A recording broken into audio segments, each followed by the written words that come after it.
សាបនម័យ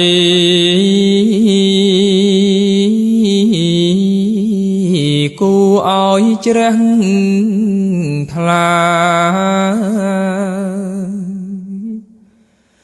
ថ្ងៃព្រះសាស្តាសម្មាសម្ពុទ្ធប្រសូតចាកោស្អាតបរិសុទ្ធវិសេសបំផុត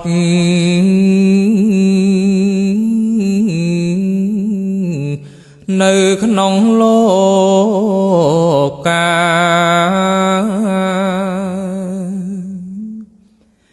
វិសាបនម័យ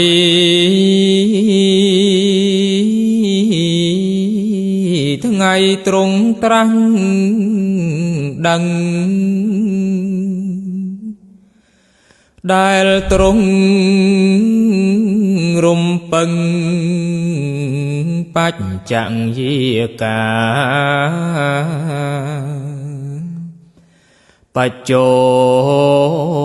សម័យព្រះតីស្រស់ថ្លាត្រាស់ជាសម្មា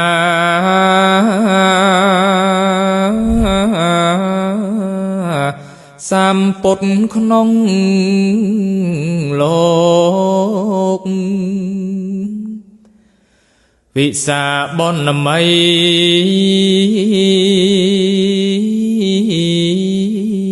ថ្ងៃទ្រង់និព្វានសត្វសែនកោតលៀនមកច្រើនកកក្រាស់ក្រែលត្រៀបត្រាភ័ងតោទឹកជោកនាំគ្នាសោយសោ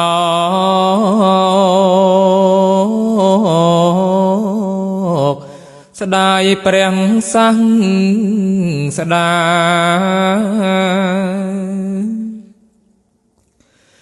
វិសាបនម័យ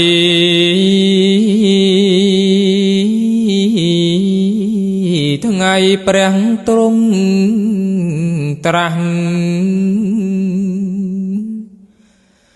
បញ្ជាក់យ៉ាងច្បាស់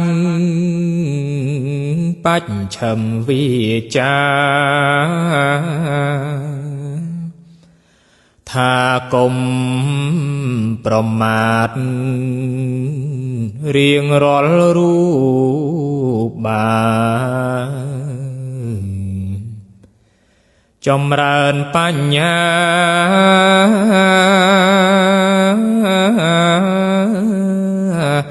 តាមព្រះមុខនេះវិសាបនម័យ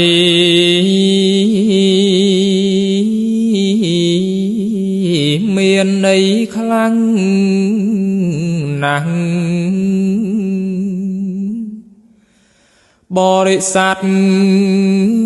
ក្មេងចាស់គូខំសំភីស្រោតរូ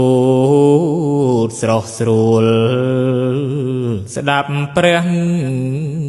ធម្មីក្រុមពួកសង្ឃជី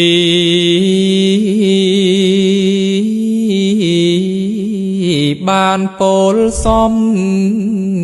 ដែងវិសាបនម័យ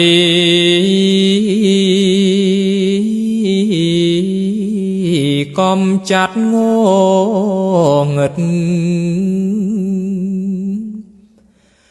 ដែលមានក្នុងចិត្តឲ្យភ្លឺចេញចែងលោភៈទោសៈ មោហៈស្ដែងស្ដែងពន្លឺសូរសែងប្រទីបបញ្ញា